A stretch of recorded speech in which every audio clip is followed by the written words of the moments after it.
ایک دفعہ کا ذکر ہے کہ ایک بڑے سبز جنگل میں ایک بہادر اور طاقتور آدمی رہتا تھا جس کا نام ٹارزن تھا۔ وہ لمبے درختوں اور دوستانہ جانوروں کے ساتھ خوشی سے رہتا۔ ٹارزن کو ایک درخت سے دوسرے درخت پر چھلانگ لگانا پسند تھا۔ وہ ہر دن جنگل کے جانوروں کے ساتھ کھیلتا، ندی کے ٹھنڈے پانی میں نہاتا تھا۔ وہ جانوروں کے ساتھ ہمیشہ خوش رہتا تھا۔ ٹارزن کا گھر ایک خوبصورت درخت کے اوپر تھا۔ یہ گھر درخت کی شاخوں اور پتوں سے مل کر بنا تھا۔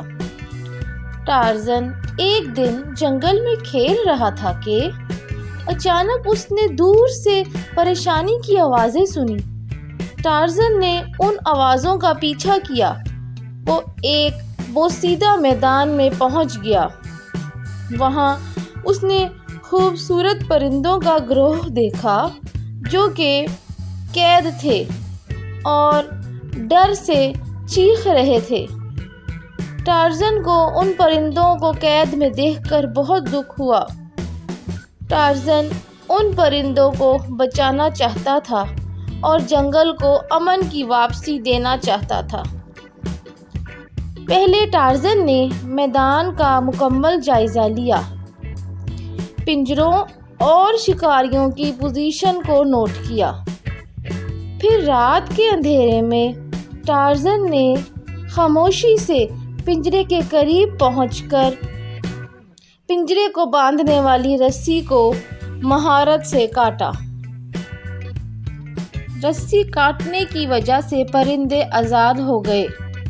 وہ خوشی سے اڑنے لگے اور ٹارزن کو شکریہ کہنے لگے، مگر ان کی آزادی بہت کم وقت کی تھی، کیونکہ پرندوں کی آوازوں کے شور کی وجہ سے شکاریوں کو پتہ چل گیا اور انہوں نے الارم بجا دیا تاکہ دوسرے شکاریوں کو بھی پتہ چل جائے کہ پرندے آزاد ہو گئے ہیں۔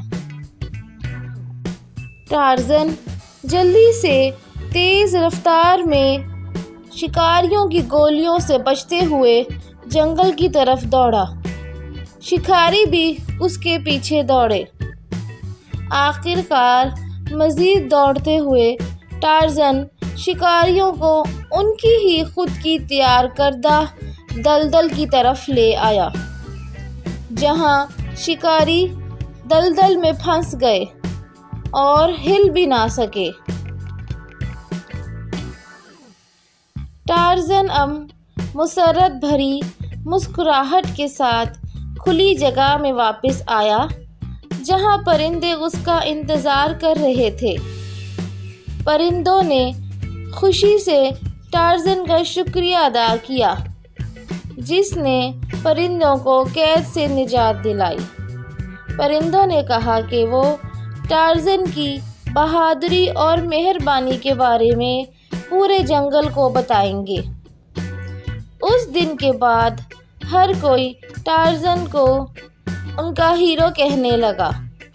جنگل ٹارزن کی بہادری اور سب کے لیے پیار کی وجہ سے خوشی اور آزادی سے بھر گیا۔ اگر آپ کو یہ کہانی پسند آئی ہو تو شیئر، سبسکرائب اور لائک ضرور کرے گا۔